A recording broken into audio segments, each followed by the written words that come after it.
कल ये श्लोक संख्या 53 तक हो गया था जी। वही अनुस्मरण स्मरण कि जो जिस चीज का अनुभव हुआ पहले उसका स्मरण बराबर बना रहे, इसके बारे में चर्चा हो रही थी। आगे बताएं जी। ठीक है। 53वें श्लोक में आत्मदर्शन की विधि बताते हैं भगवान। क्या विधि है आत्मदर्शन की? श्रुति भी वही कहती है बात, स्मृति भी वही बात कहती है। क्या कहती है? कि श्रवण करो पहले। किससे श्रवण करना है? श्रुति वाक्यों से। इधर उधर से सुनना नहीं है, जो श्रुति कह रही है, श्रुति के जो वाक्य हैं उसी से श्रवण करो। और फिर उसको पक्का करने के लिए युक्तियां ढूंढो। शास्त्र भी युक्तियां बताता है, गुरु भी युक्तियां बताता है, अपने आप भी युक्तियां उसके समर्थन में सोचनी है। और बार बार युक्तियों को सोच करके उसको पक्का करना है जो सुना है।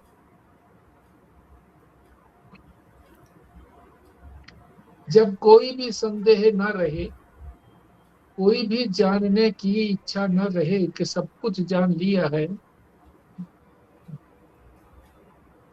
किसके बारे में? श्रुति के बारे में। श्रुति वाक्यों के बारे में जो कुछ सुना है उसमें अब कोई शंका नहीं है, वो शत प्रतिशत ठीक है, तो फिर उसका ध्यान करते हैं। ध्यान और नित्य ध्यासन में भी अंतर बताया। ध्यान तो जो है वो किसी वस्तु को मान करके किया जाता है, अभी उसको जाना नहीं है। मान करके फिर उसको जानेंगे। और नित्य ध्यासन में वस्तु को जान लिया है, उसी जानी हुई वस्तु का ध्यान करना है, उसको नित्य ध्यासन कहते हैं। और वो नित्य ध्यासन जो है सतत करना है, लगातार, नित्य भी और निरंतर भी।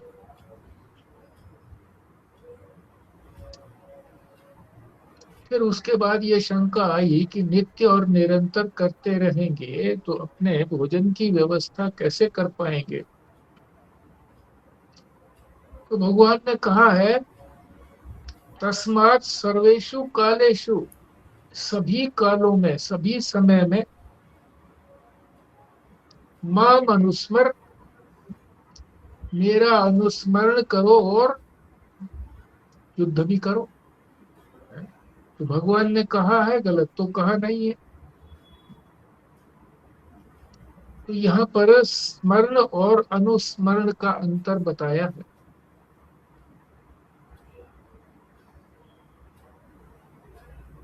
कोई भी अनुभव होता है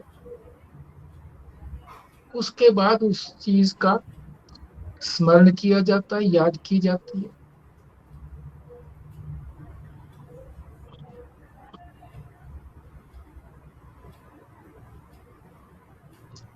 तो यहाँ सगुण रूप और निर्गुण रूप दो की तुलना की गई है। जो कल कंफ्यूजन था उसी कंफ्यूजन के बारे में बात कर रहे हैं।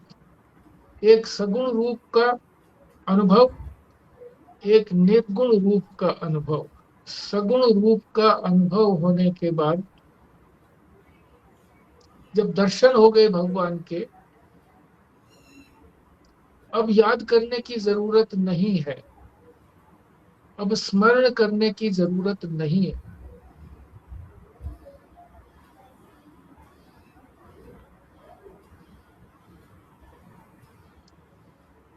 तो ये तो भक्त के लिए है, भक्त संतुष्ट हो गया है।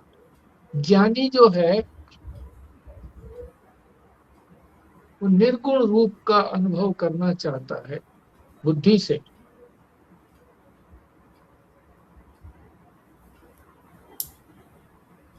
तो वो अनुभव जो है उसको श्रवण और मनन से होगा। श्रवण और मनन से उसको अपने स्वरूप का वास्तविक ज्ञान होगा। अभी भी हम अपने मैं को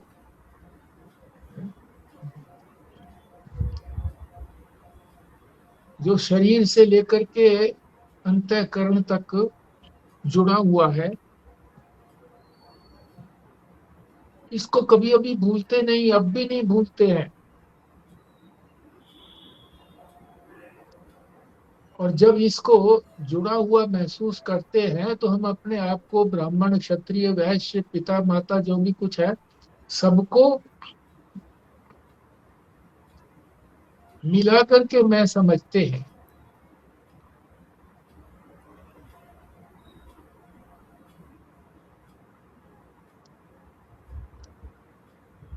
तो श्रवण मनन से ये निश्चय हो जाता है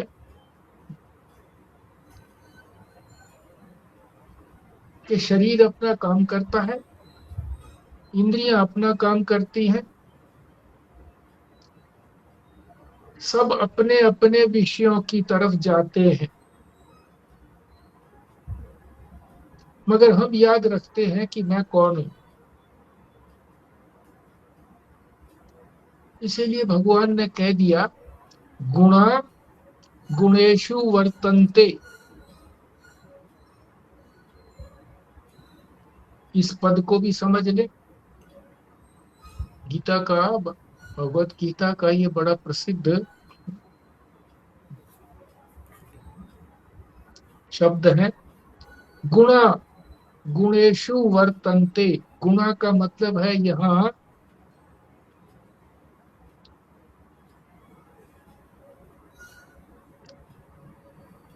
प्रकृति में जो तीन गुण हैं,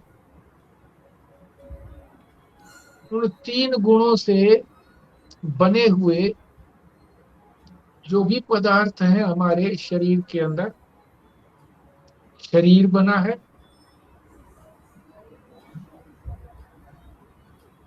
इंद्रियां बनी है, मन बुद्धि बना है।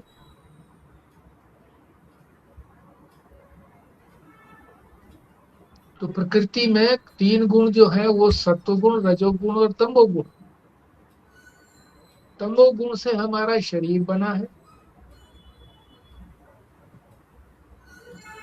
रजोगुण से जो है हमारी कर्मेंद्रियां और प्राण बने हैं,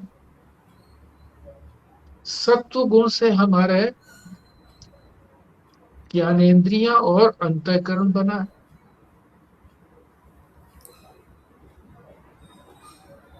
तो ये गुणा का अर्थ हो गया। गुणा यानी तीन गुणों से बनने वाले जो यंत्र हैं, ये गुणों में ही बरतते हैं। गुण कौन से हुए? शब्द, स्पर्श, रूप, रस, गंध, पांच ये विषय हो गए। अपने अपने विषयों में बरतते हैं।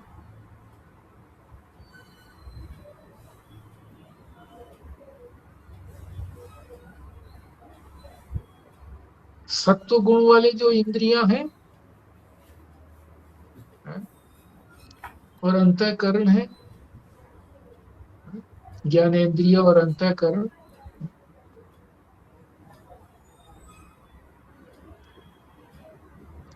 ये अपने अपने विषय जो है, ज्ञानेंद्रियों के कौन कौन से विषय हैं उनमें बरतते हैं।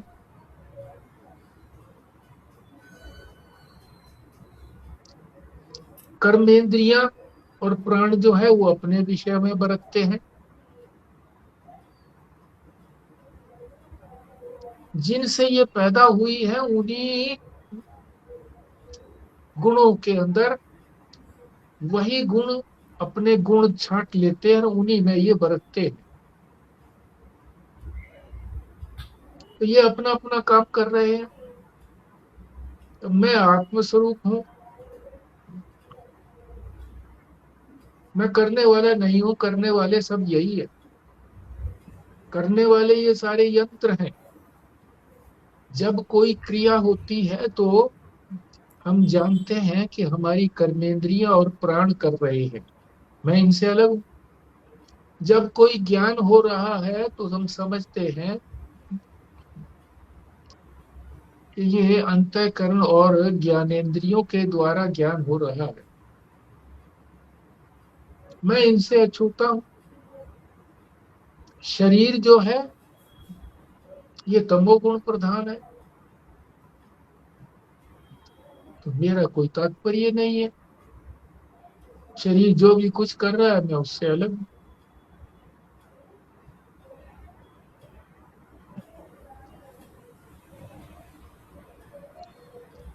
ये जो हमारा रूप है ये तत्वमसी महावाक्य से उद्घाटित हो जाता है। तत्वमसी महावाक्य यानी तू वही है। तत्व माने वह, त्वम माने तू यानी जीव, वही है।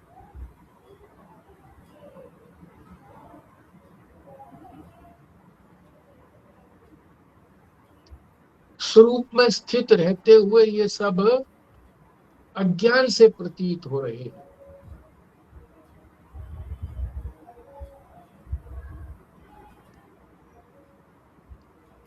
तो ये कंफ्यूजन समाप्त हो जाना चाहिए कि जो यहाँ जो बात हो रही है वो ज्ञान की बात हो रही है, निर्गुण निराकार की बात हो रही है, सगुण साकार की बात नहीं है। सगुण साकार में तो स्मरण करने की जरूरत ही नहीं पड़ती। स्मरण करने की जरूरत तो निर्गुण निराकार में बार बार करने की जरूरत पड़ती है। अनेकों बार करते हैं तब जाकर के वो स्थिर होता है मन में, बुद्धि में।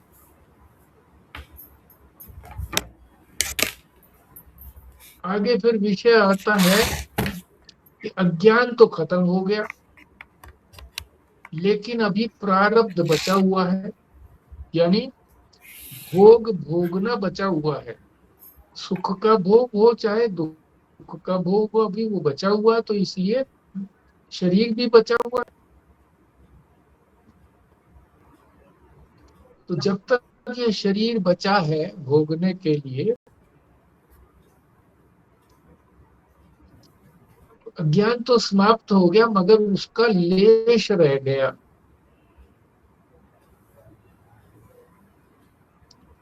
लेश कहो या गंध कहो, तो उसकी गंध रह गई। जैसे प्याज और लहसुन का बर्तन में कोई चीज पकाई जाए तो उसको साफ कर दिए जाने के बाद भी कुछ न कुछ गंध उसकी रह जाती है।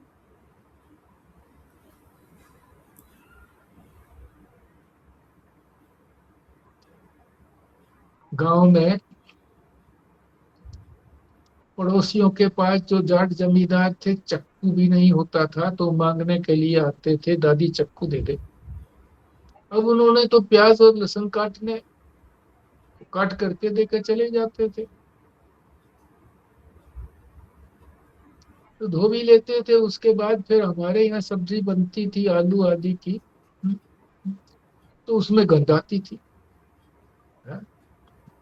तो इसी तरह से ये अविद्या की गंध रह जाती है और उससे प्रतीति होती है।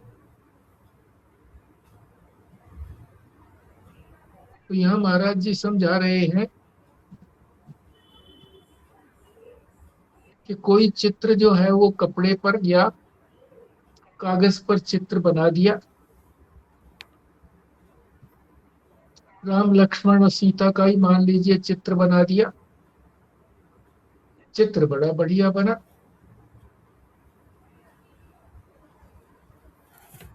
तो हम उसको भगवान को माला भी पहनाते हैं, चंदन भी लगा देते हैं, पूजा भी करते हैं।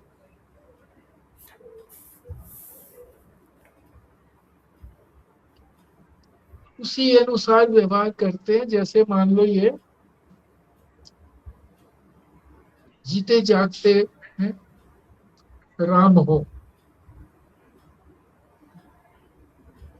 फिर किसी कारण से वो कागज का चित्र या कपड़े का वो बनाया हुआ चित्र फट जाता है, तो बैठ करके रोते नहीं है कि हाय भगवान मर गए, ऐसा नहीं करते। हम जानते हैं कि ये तो केवल चित्र था,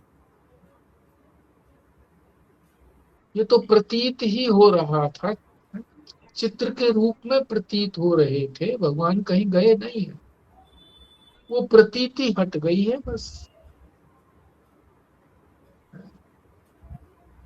परमात्मा तो वही अखंड सच्चिदानंद रूप है, जिसके कभी टुकड़े नहीं होते, सबका अधिष्ठान है।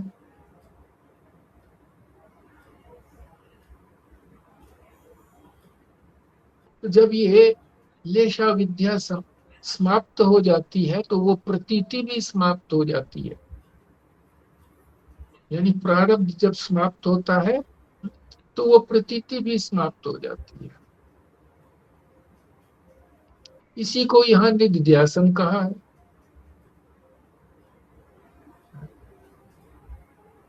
ये भी निधिध्यासन की एक कला है।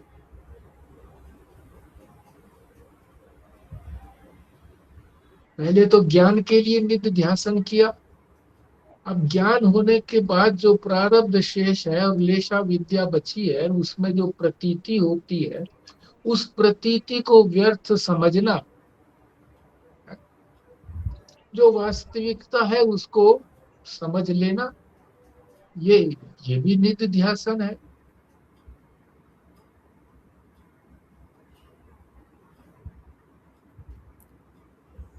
अब फिर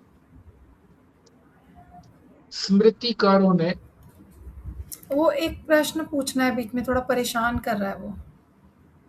हाँ जी, वो जो आप पहले वाला जो बात बता रहे थे ना, उसी से रिलेटेड एक प्रश्न है कि अगर हम सगुण साकार का हम चिंतन करते हैं और अगर हमें उसकी प्राप्ति भी हो जाए, किसी को प्राप्ति हो जाए, तो फिर उसको तो एक एक्सपीरियंस मिल गया ना, उसको तो एक अनुभूति हो गई कि ईश्वर ऐसे हैं या विष्णु जी ऐसे हैं, उसने देख लिया। फिर जब वो चले जाते हैं तो भक्त तो फिर से परेशान हो जाता है, फिर वो रोता है, फिर से उसी एक्सपीरियंस को याद करके भक्त फिर से रोता है, फिर से स्मरण करता है, फिर भगवान आते हैं। तो ये भक्त की तो यही स्थिति होती है ना कि वो बार-बार उसको स्मरण करता रहता है, उस अनुभूति का एक बार उसको हो गया एक्सपीरियंस, तो अब वो बार-बार जब भी करेगा फिर भगवान आएँगे या फिर चले जाएँगे। यही तो सगुण का रहता है। जबकि जब अगर हम ज्ञान रूप से ज्ञान रूप से प्राप्त करेंगे, तो हमें स्मरण की ज़रूरत थोड़ी है बार-बार। फिर तो ये हो जाएगा कि हमने एक बार हमने जान लिया, बस हम उसको पक्का करेंगे। हम ये नहीं है कि फिर हम बार-बार, क्योंकि अब हमें पता लग गया कि मैं कौन हूँ या ईश्वर कौन है या हम दोनों एक ही हैं, तो फिर वो ज्ञान के बाद तो स्मरण की क्या ज़रूरत है? फिर तो हम उसको पक्का कर लेंगे जो निधिध्यासन है, धीरे-धीरे करके। और एक बार ज्ञान हो गया तो फिर तो निधिध्यासन की भी ज़रूरत नहीं, हमें पता ही लग गया कि आ आत्मा और ब्रह्म की एकता हो गई। तो स्मरण या अनुस्मरण तो सगुण साकार में रहेगा ना, भक्त के लिए है ना ये तो। ज्ञानी के लिए कैसे होगा ये अनुस्मरण जो है? अनुस्मरण ही ज्ञानी के लिए है। भक्त के लिए तो स्मरण की भी आवश्यकता नहीं है, क्योंकि दर्शन उसको हो गए। अब तो उसको अपने आप याद आती है उसकी, याद करना नहीं पड़ता, स्मरण करना नहीं पड़ता, याद आती है। याद आती है तो तड़पता है, रोता है, करना नहीं पड़ता स्मरण।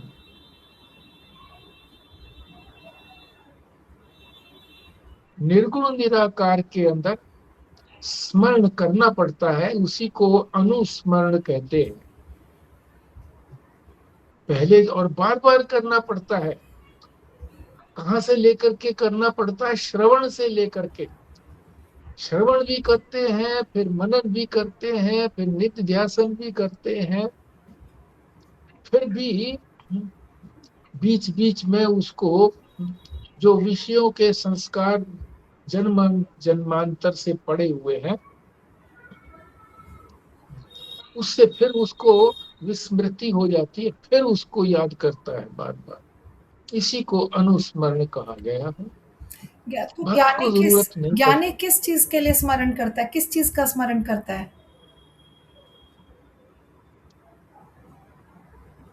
जो निर्गुण निराकार रूप हो उसके मन में आया था, वो निर्गुण निराकार रूप उसके मन में हट जाता है। पर उसका तो कोई आकार ही नहीं है, वो तो निराकार है। हाँ, जो भी कुछ है उसका निराकार है।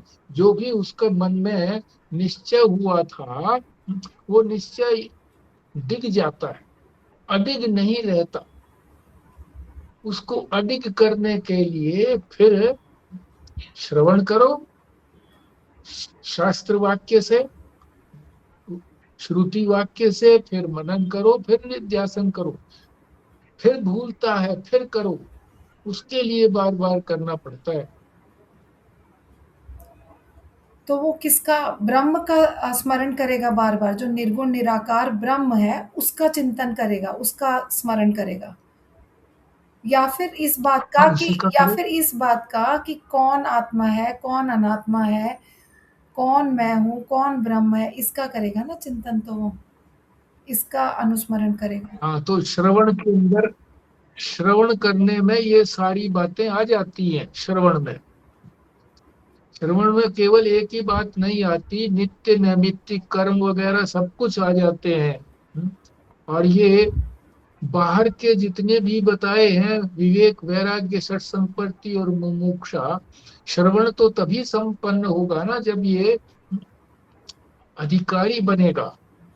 षट संपत्ति भी होगी, विवेक वैराग्य आदि होगा, फिर वो श्रवण के योग्य बनेगा।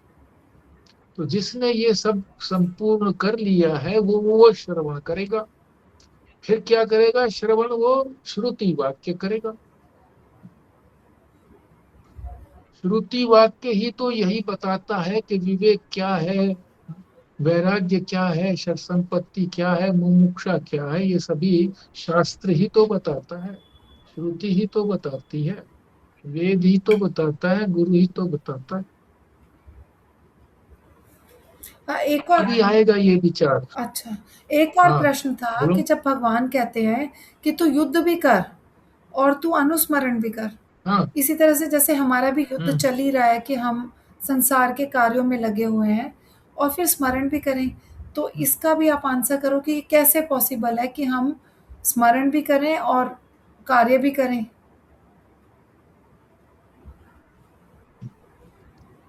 हाँ, तो ये तो तभी संभव होगा जब हमने उस बात का पूरा निश्चय कर लिया है। निश्चय जब दिखता है तो फिर निश्चय दिखने में फिर उसका स्मरण करते हैं, तो स्मरण हुआ कि नहीं हुआ। जब तक नहीं दिखता है तब तक कुछ भी करते रहो। ये सब व्यवहार अपने आप कर रहे हैं। इंद्रियां आदि, मन बुद्धि आदि सब कुछ अपना अपना व्यवहार कर रहे हैं। गुण गुणाशु वर्तन्ते, मुझे मालूम है। मगर किसी समय में ऐसा लगता है कि मैं इसके साथ जुड़ गया, तब फिर उसको वही करना पड़ता है। क्या हम इसको ऐसे समझ सकते हैं कि हम ये समझें कि जो भी मेरे अनुभव हो रहे हैं वो मैं रूप से हो रहे हैं, और मैं को तो हम कभी भूलते ही नहीं, तो वो तो हमेशा ही रहेगा ना बैकड्रॉप में, हम कुछ भी काम करते रहे, क्योंकि ज्ञानी के लिए जो भी अनुभव है वो मैं रूप से है, और मैं हाँ, को हम पर भूल ही अभी नहीं जो सकते। अनुभव, हम्म। अभी जो जो मैं रूप से अनुभव हो रहा है, वो मिले जुले मैं का अनुभव हो रहा है, उसको भी हम कभी नहीं भूलते हैं। मैं को भी कभी नहीं भूलते हैं हम। जो मिला जुला मैं है उसको भी नहीं भूलते हैं।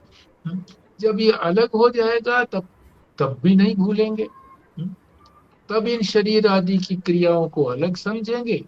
अभी तो मैं रूप से ही समझ रहे हैं कि मैं जा रहा हूँ, मैं खा रहा हूँ, मैं ब्राह्मण हूँ, मैं पिता हूँ, मैं माता हूँ, इस तरह से अभी ये समझ रहे हैं।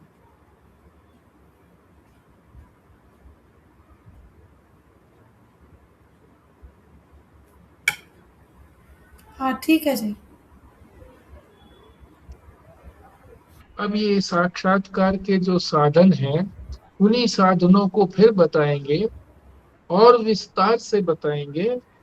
और ये भी बता रहे हैं, स्मृतिकारों ने कहा है, क्या कहा है, मत्वा च सततम ध्यायेत। ये श्रवण मनन निधिध्यासन ही अधिकारी के अनुसार मिलकर भी और अलग अलग भी साक्षात्कार के साधन हैं, जैसा जैसा अधिकारी है। अगर अधिकारी जो है वो प्रथम श्रेणी का अधिकारी है, मुख्य रूप से अधिकारी है, तो साथ साथ श्रवण के साथ मनन भी करता है, निध्यासन भी हो जाता है उसका। जब हम सुनते हैं सदगुरु की वाणी को, जो सदगुरु जो है वो शास्त्र की, उपनिषद की, श्रुति की वाणी को समझा रहे हैं, तो हम उसको सुन भी रहे हैं, यानी समझ भी रहे हैं उसका तात्पर्य को। और साथ साथ वो युक्तियों से कोई ना कोई युक्ति हमारी साथ में याद भी आती रहती है, तो युक्तियों से वो समर्थित भी हो रहा है। और फिर निधिध्यासन भी करते हैं। जब समझ लिया उसी बात को जो वो कह रहे हैं, बात तो वही कहेंगे वो आखिर तक, 1 घंटे तक, मगर जो बात का तात्पर्य उन्होंने समझ लिया, उसी तात्पर्य को लेकर के वो ध्यान में बैठ गए। तो अंतिम तो उपलब्धि यही है ना, कि नित्य ध्यान में बैठ जाए, निश्चय हो जाए। तो जो उत्तम अधिकारी है वो तो ये तीनों चीजें उसकी साथ चलती हैं। जो उत्तम अधिकारी नहीं है वो पहले श्रवण करेगा, खूब श्रवण करेगा। जब श्रवण का उसको तात्पर्य अर्थ पता लग जाएगा कि ये श्रवण से क्या तात्पर्य है, सारे वेदांत बात तो एक ही कहते हैं कि ब्रह्म और आत्मा का अभेद ज्ञान, कि कोई भेद नहीं है ब्रह्म और आत्मा में। बात तो एक ही कह रहा है सारे उपनिषद, सारे वेद। और उसको बार बार कहेंगे, कैसे है वो, है? एक कैसे है, ये सारा संसार एक कैसे है, सारा संसार मिला करके, सब कुछ मिला करके वो एक कैसे है। पहले इसको पक्का करेगा, श्रवण करेगा, फिर उसके बाद उसको मनन करेगा। सुन करके पहले उसको विश्वास होगा, श्रवण, फिर मनन करेगा। मनन जो है वो जो श्रवण में कहा गया है उसको पक्का करने के लिए करेगा, और फिर नित्यासन करेगा। अब देखो इसको महाराज जी किस ढंग से समझा रहे हैं। जैसे छोटी कक्षा में गलत वर्ण विन्यास लिखते हैं, गलत लिख दिया, चाहे हिंसे गलत लिख दिए, 1 2 3 4 में गलत लिख दिए, या वर्ण ए आई कैक है गलत लिख दिए।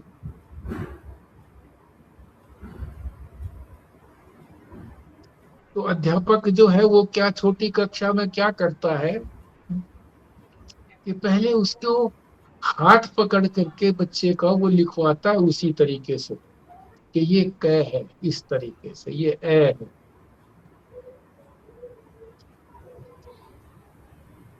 दो चार बार इस तरह से लिखवाता है, फिर उसको एक कॉपी दे देता है जिसमें डॉट डॉट लगे होते हैं हर एक अक्षर के। ए के अक्षर बनाने के लिए डॉट डॉट से लगे होते हैं। तो कहता है इन डॉटों को पूरी कलम से या पेन से, पेंसिल से इसको पूरा करो। तो वो पूरा करता है, बार बार बार बार करता है। फिर वही पन्ना पलट करके वो कहते हैं कि देखो ये डॉट डॉट वाले इधर लिखे हुए हैं, लेफ्ट हैंड साइड में है।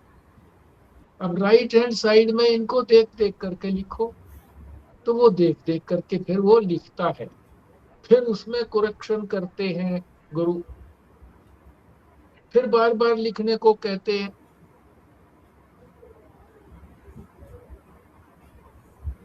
तब जाकर के वो लिखना सीखता है।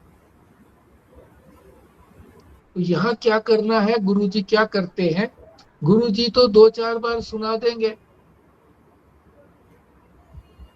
लेकिन उसके बाद तो खुद ही श्रवण करना पड़ेगा। अब आप कहेंगे कि श्रवण करने का तो मतलब सुनना है। नहीं, ऐसा नहीं है। किताब देख करके भी तो याद आता है, किताब देखा पढ़ लिया। जैसे मुझे जो है ना, पुस्तक पढ़ के ही मैं चिंतन कर सकता हूँ।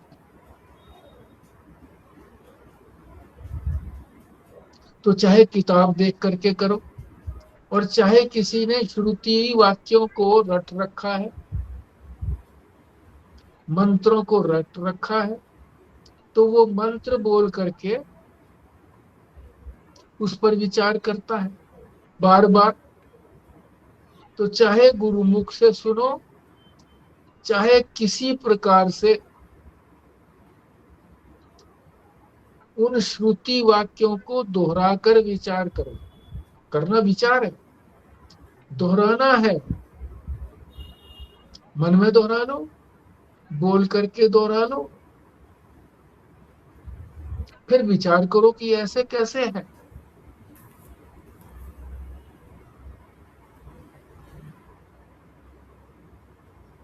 फिर उसका अनुसंधान करना है। फिर वो श्रुति वाक्य नहीं बोलना।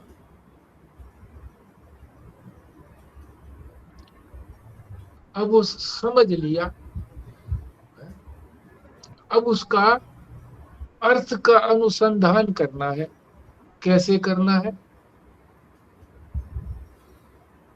श्रुति वाक्यों के द्वारा ही जो श्रवण किया है, अर्थात उसके अर्थ का अनुसंधान करना है। कैसे करना है?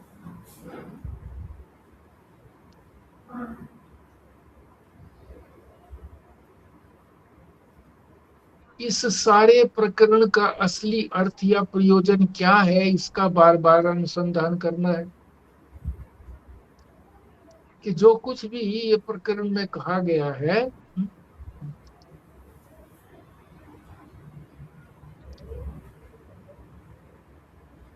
क्या कहा गया है, कैसे कहा गया है, क्यों कहा गया है, इन बातों को लगा करके पूरी तरह से उसको समझना। फिर आगे कह रहे हैं कि अभिन्न निमित्तोपादान कारण से पंचभूत कैसे उत्पन्न हुए। अब प्रक्रिया बता रहे हैं कि कैसे अनुसंधान करना है। शास्त्र ने तो कह दिया, अभिन्न निमित्तोपादान कारण। परमात्मा जो है वो अभिन्न निमित्तोपादान कारण है, यानी वही बनाता है और वही बनता भी वही है। मटेरियल भी वही है और बनाने वाला निमित्त भी वही है।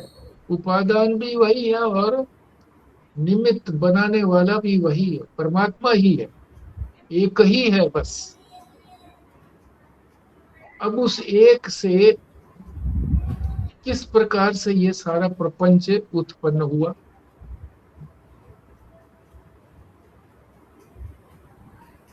कैसे पंच महाभूत बने, उससे कैसे उत्पन्न हुए। उसी सद्ब्रह्म ने अपनी माया शक्ति से पंच महाभूत बनाए। पहले सूक्ष्म पंच महाभूत बनाए, पृथ्वी जल तेज वायु और आकाश, सूक्ष्म।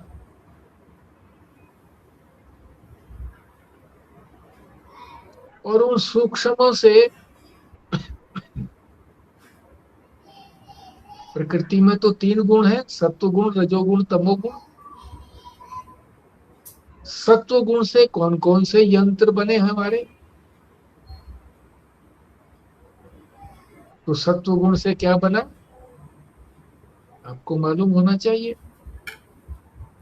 ज्ञानेंद्रियां और कि हमारी अंतःकरण। ज्ञानेंद्रिय, हाँ, ज्ञानेंद्रिय और अंतःकरण बने।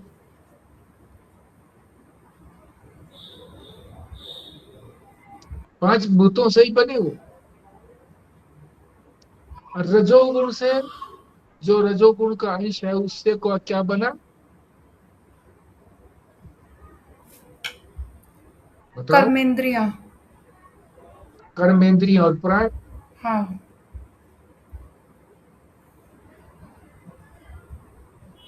और तमोगुण से क्या बना,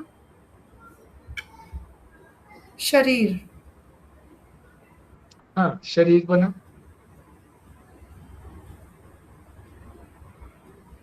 उस तमोगुण से पहले जो है पंचीकरण किया उसका, तभी तो शरीर बनेगा, स्थूल है ना शरीर।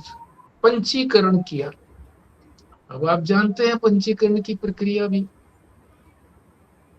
तो ये करनी है सारी, यही बता रहे हैं कि भाई इस तरह से अनुसंधान करना होता है।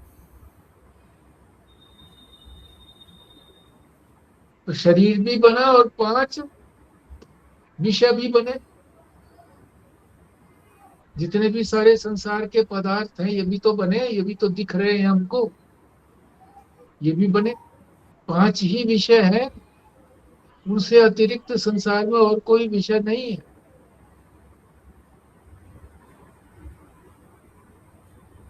इसका बार बार अनुसंधान करना है,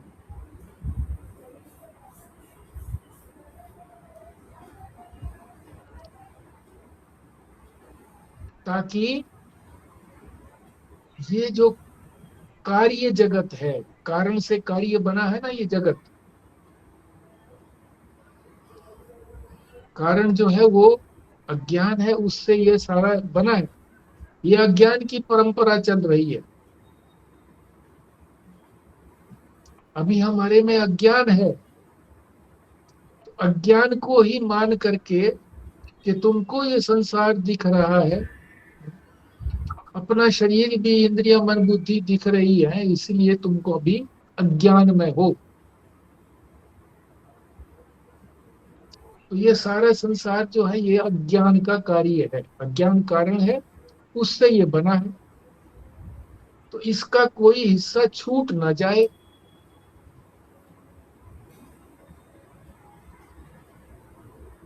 कि वो कैसे बना, किसने बनाया, नहीं छूटे।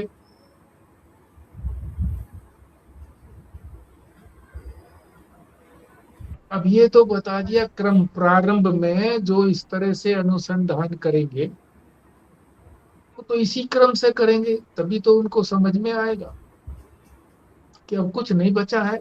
सारा संसार भी आ गया, हमारा शरीर भी आ गया, उसके अंदर स्थूल शरीर भी, सूक्ष्म शरीर भी हो गया, अब कुछ बचा नहीं। मगर जब ये अभ्यास हो जाएगा, पक्का हो जाएगा, हमारे मन में दृढ़ हो जाएगा, तब ये क्रम से करने की जरूरत नहीं है।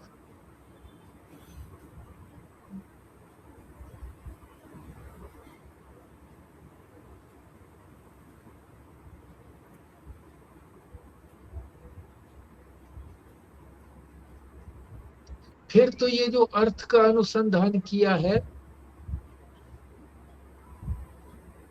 सीधा हम परमात्मा में पहुंच जाएंगे।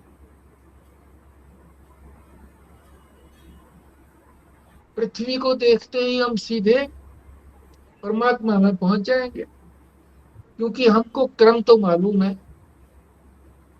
कि पृथ्वी किससे बनी, जल से, जल किससे बना, अग्नि से, अग्नि किससे बनी, वायु से, वायु किससे बना, आकाश से, और आकाश किससे बना, माया से, और माया किसकी थी, परमात्मा की। फिर तो सीधे वहां तक पहुंच जाएंगे।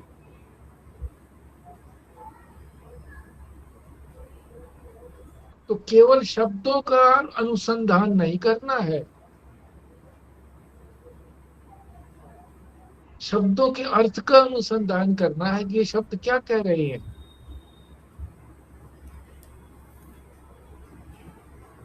अर्थानुसंधान, इसको अर्थानुसंधान करना। अगर शब्दों का ही सिर्फ अनुसंधान करेंगे, शब्दों के अर्थ को ही केवल जानेंगे, फिर तो ये स्वाध्याय विधि हो गई जो ब्रह्मचारियों को कराई जाती है। स्वाध्याय कराया जाता है तो उसमें एक एक शब्द का अर्थ बताया जाता है, पंक्ति वाइज उसका अर्थ ही बताया जाता है, उन शब्दों का ही अर्थ बताया जाता है। वो कह क्या रहे हैं, गहराई के अंदर क्या कह रहे हैं, ये नहीं उनको पता होता। बाद में जब वो श्रवण करते हैं, पहले तो उनको शब्दों के अर्थ आने चाहिए। इसीलिए महाराज जी अपने प्रवचनों के अंदर जो भी शब्द लेते हैं उस शब्द को उसी स्थान पर समझा देते हैं। कई ग्रंथों के अंदर उन्होंने पहले शब्दों के अर्थों को लिखा है, फिर प्रवचन में उनको समझाया है, और कुछ ग्रंथों के अंदर उन्होंने साथ साथ समझाया है, अर्थ भी समझाया है और उस अर्थ की एप्लीकेशन कि उसको कैसे हम प्रयोग में लाएंगे, उसका तात्पर्य क्या है, ये भी समझाया है। और कथा कहानियों के बारे में भी बताया और अपने अनुभव से भी बताया।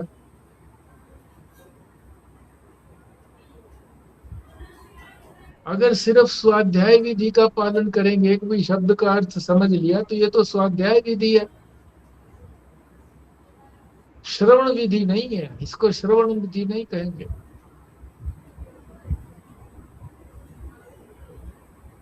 आत्मा को कहना है तो किसी एक शब्द से थोड़ी कहा जाएगा। आत्मा का एक शब्द बता दिया, आत्मा को प्रत्यग आत्मा कहते हैं, तो समझ में थोड़ी आएगा। घड़े को जैसे समझाना हो तो कोई कह दे कि घड़ा है, वो इसको कहते हैं पिक्चर अंग्रेजी में, तो कोई समझ में थोड़ी आई बात ये। आम कहा किसी ने, हिंदी में तो आम कहा, अंग्रेजी में उसको किसी ने कह दिया अरे आम जो है ना वो मैंगो होता है जी, मैंगो को कहते हैं आम। ये तो केवल शब्दार्थ हो गया।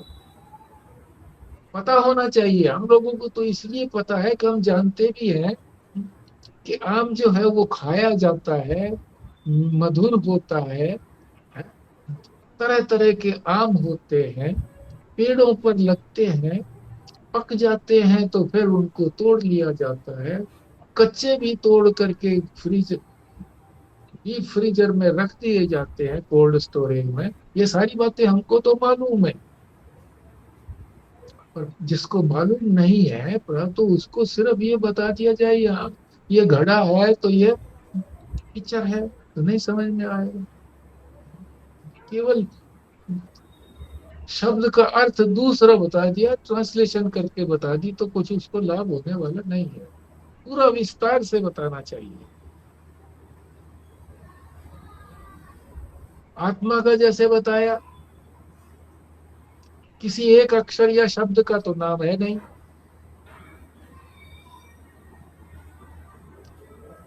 तो फिर कैसे समझेंगे। सदैव सौम्य इदम अग्र आसीत से लेकर के तत्वमसी तक जब समझेंगे तब प्रसंग पूरा होगा।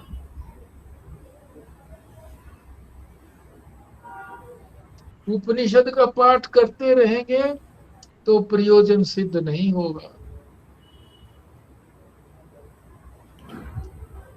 मैंने शिव महिमन स्तोत्र जो कमला नगर के अंदर सत्संग होता था, 40 वर्षों से सत्संग हो रहा था, और उनका नियम था कि शिव महिमन स्तोत्र पढ़ना है। तो जो सबसे पुराने और अपने आप को ज्यादा कहते थे कि हम बोलते भी थे वो।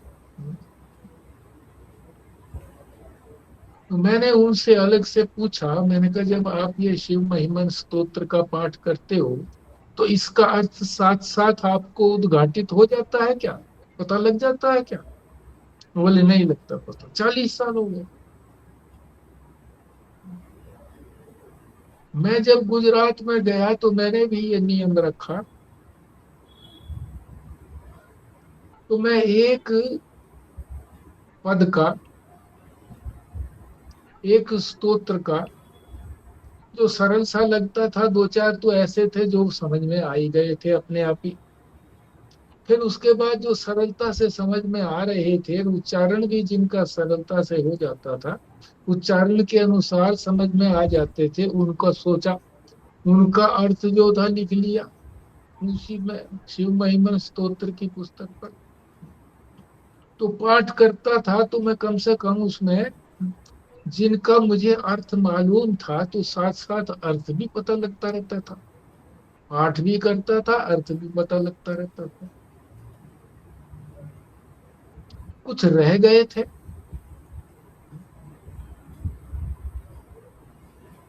तो प्रयोजन सिद्ध नहीं होता। पूरा प्रयोजन तो तभी सिद्ध होता है जब उसका अर्थ समझ में आ जाए। इसीलिए स्वामी स्वयं प्रकाश जी ने मुझे गायत्री मंत्र का जप करने के लिए कहा। एक माला का जप करिए। मैंने कहा जी ठीक है, अच्छी बात है। बोले अर्थ सहित करिए। मैंने कहा जी अर्थ तो मुझे, प्रमाणिक अर्थ तो मालूम नहीं है, और ये जो है जो आर्य समाज वाले करते हैं तो मुझे ये विश्वास नहीं है ऐसा इतना उसमें। तो उन्होंने स्वयं अपने हाथ से गायत्री मंत्र का एक एक शब्द लिखा और उनका अर्थ भी लिखा। बोले इसका करो जप। अब जप करने लगा तो शुरू शुरू में तो बड़ी कठिनाई आई अर्थ सहित करने में। समय बड़ा लगता था, बोर हो जाता था, उबासी आने लगती थी महाराज जी से। मैं कहा जी ये तो बड़ी दिक्कत की बात है, बड़ी मुश्किल से मैं चौथाई कर पाता हूँ। बोले ठीक है, चौथाई दोपहर को करो, चौथाई शाम को करो, चौथाई रात को करो। रोज अड़े रहे। फिर मैंने उसका अर्थ को सिंपलीफाई करके उसके 4 टुकड़े कर दिए। मैंने कहा जी ये ठीक रहेगा। ये कई कई महीने के बाद दर्शन होते थे उनके, तो वो कहने नहीं, एक एक शब्द को। फिर ये करते करते एक बार मैं सफल हो गया। एक ही बार करने में लगा 1 घंटा, तो बड़ा कठिन पड़ा।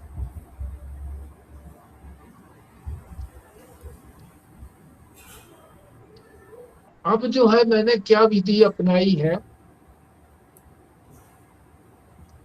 कि मैं जब उच्चारण करता हूं तो स्लोली करता हूं। अर्थ तो मुझे मालूम है ही सबके, तो मेरे मन में उनके अर्थ भी आ जाते हैं धीरे करने से।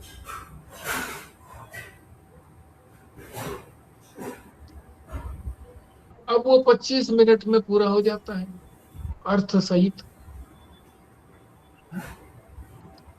प्रारंभ में बोल दिया सारा अर्थ एक एक शब्द का, अंत में एक एक शब्द का बोल दिया, बीच में मंत्र तो बोलते रहे और अर्थ जो था वो मन में आता रहा। ये विधि अपनाई है। तो कहने का तात्पर्य यह है कि प्रयोजन तो तभी सिद्ध होता है जब किसी वस्तु का इस प्रकार से अनुसंधान किया जाए, बार बार अर्थ का अनुसंधान किया जाए, शब्द नहीं। शब्द का अनुसंधान हुआ कि शब्द के अर्थ केवल, और अर्थ का अनुसंधान ये हुआ कि ये अर्थ कैसे सिद्ध होता है।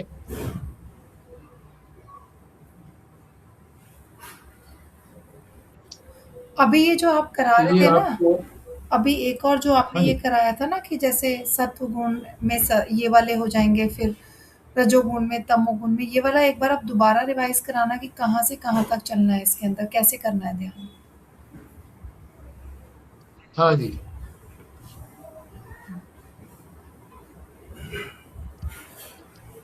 श्रुति ने कहा कि वो परमात्मा जो है इस संसार का अभिन्न निमित्तोपादान कारण है। ये सारा संसार उसने खुद बनाया है, खुद बना है, ये उसने, श्रुति ने कहा है।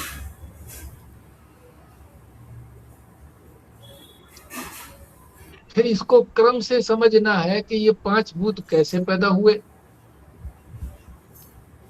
तो पांच भूत जो है वो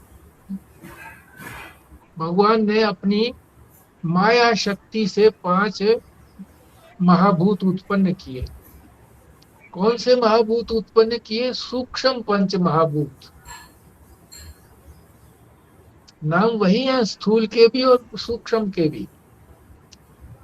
पर सूक्ष्म जो है वो दिखते नहीं है, इसीलिए सूक्ष्म कहा जाता है। सूक्ष्म का मतलब बारीक नहीं होता, बारीक भी होता है, मगर यहाँ जो अर्थ है वो ये है कि जो दिखाई ना पड़े उसको सूक्ष्म कहते हैं। बारीक वाला तो फिर भी स्थूल है, बारीक तो दिख जाती है चीज। जो भी आंखों के आगे यंत्र लगा करके माइक्रोस्कोप से या टेलीस्कोप जिससे भी जो दिख जाता है वो तो स्थूल है। जो किसी भी यंत्र से नहीं दिखता, देखेगी तो आंख ही, यंत्र थोड़ी देखेगा। यंत्र तो उसको बड़ा करके दिखाएगा। तो वो सूक्ष्म पैदा हुए माया शक्ति से, पांच। फिर उनसे ये हमारे वो शरीर भी बना। माया के भी तमोगुण से पैदा हुई। माया के तमोगुण से सारे थोड़ी चीज पैदा हो गई। पंच महाभूत। नहीं,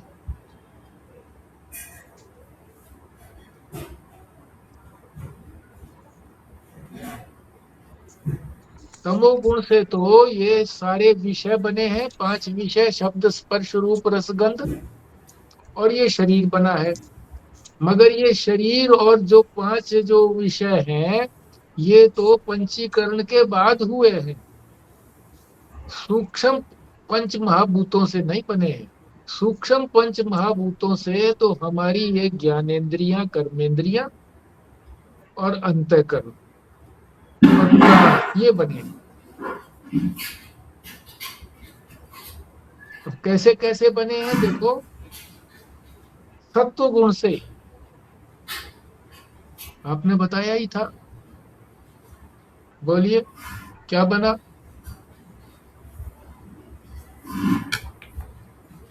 हाँ कहाँ जी। गई सोच? हाँ, ये सत्व गुण से हमारे अंतःकरण और ज्ञानेंद्रियां,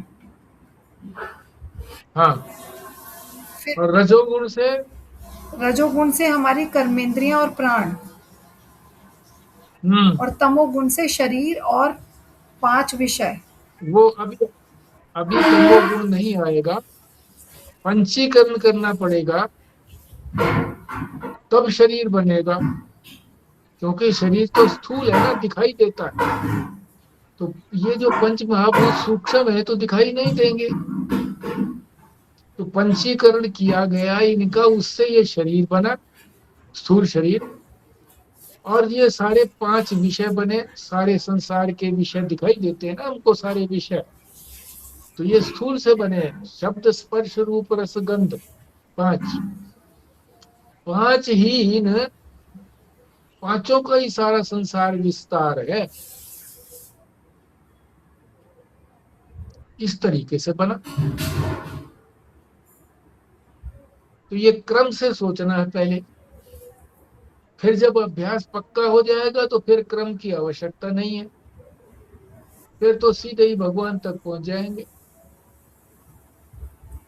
जैसे पहाड़ा जो है वो पहले जो है पूछते हैं किसी बच्चे से, पहाड़ा किसी को बता दिया, याद कर लिया उसने, दो एकम दो, दो दूनी चार, ऐसा याद कर लिया 10 तक का। फिर उससे कटमा पूछते हैं, दो निमा, तो वो फिर कैसे करता है? 2 एकम 2, 2 दूनी 4, 2 तिया 6, 2 8, 2 2 निमा 18। मेरे को ये नहीं समझ आया कि जब ये सत्वगुण, रजोगुण, तमोगुण से बन गए अब ये सारी चीज़ें, फिर आगे क्या करें?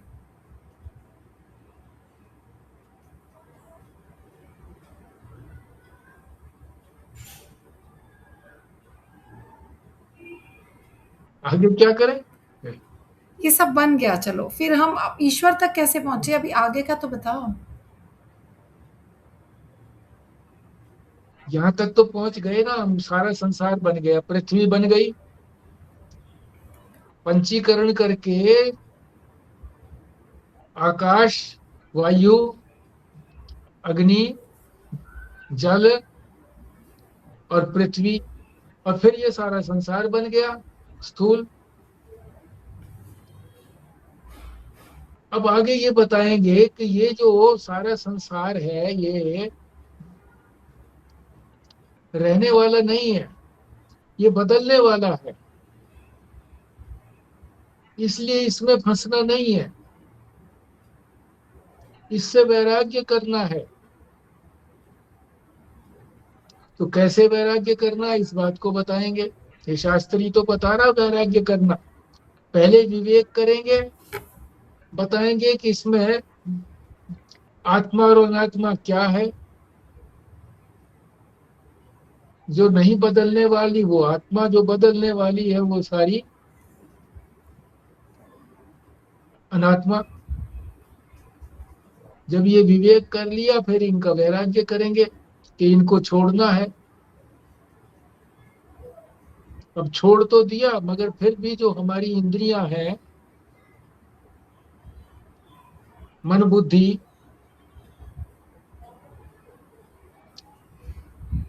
ये अभी इनको अभ्यास नहीं हुआ है। मन जो है वो दौड़ेगा, तो मन को शमन करना है, शम।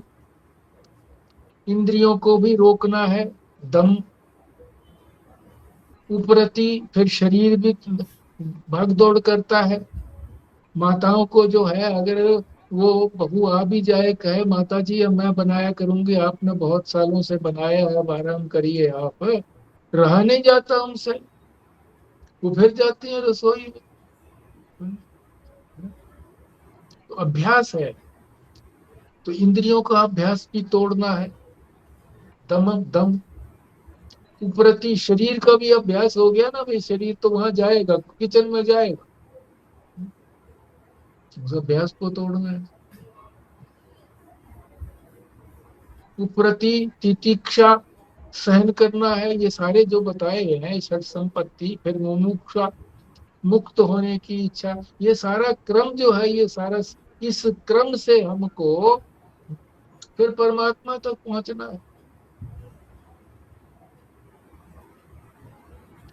श्रवण मनन करके फिर ऊपर जाना है, कि ये है ही नहीं, प्रतीति मात्र है।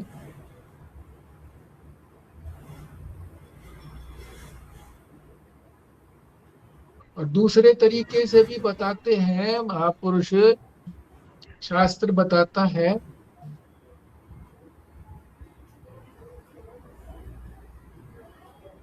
जो दो ही तो विधियां हैं वेदांत के अंदर।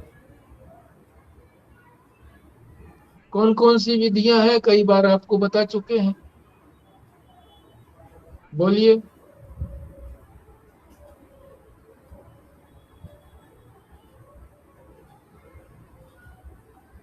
अब लगता है आप भी भुलक्कड़ हैं मेरी तरह से।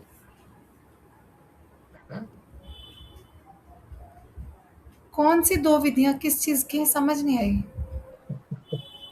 वेदांत में समझने के लिए, आत्मा को समझने के लिए, परमात्मा को समझने के लिए दो ही तो विधियां हैं। वो ध्येय और ज्ञेय ब्रह्म की बात कर रहे हो?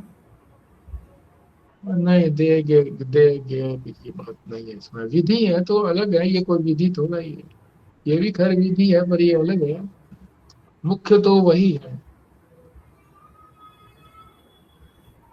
एक तो अनु अनु जिसमें अनु लगता है,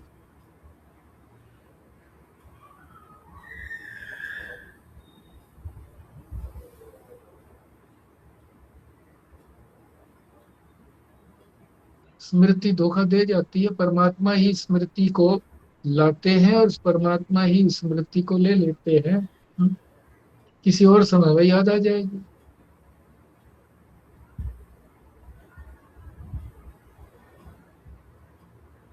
पहले तो ये सारे लेकर के आए अज्ञान का कार्य, क्योंकि हमको अज्ञान का कार्य दिख रहा है, तो सारा अज्ञान का कार्य लेकर के आए पहले। फिर इस अज्ञान के कार्य को वहां तक छोड़ना है वापस।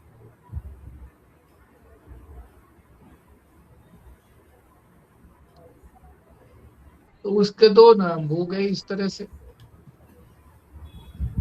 एक सीढ़ियों से उतरने का, फिर एक सीढ़ियों पे जाकर के फिर वहीं चढ़ने का, इस तरह से।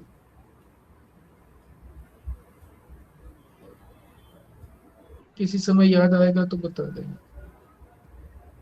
दो विधियां हैं, पक्की करके रखो। जो चीजें याद नहीं है, बार बार उसको डायरी सी छोटी सी बना लो, याद रख लो, रट करो।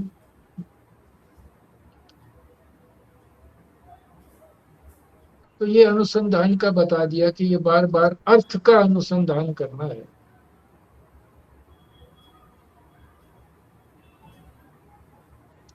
फिर आगे शंका करी किसी ने,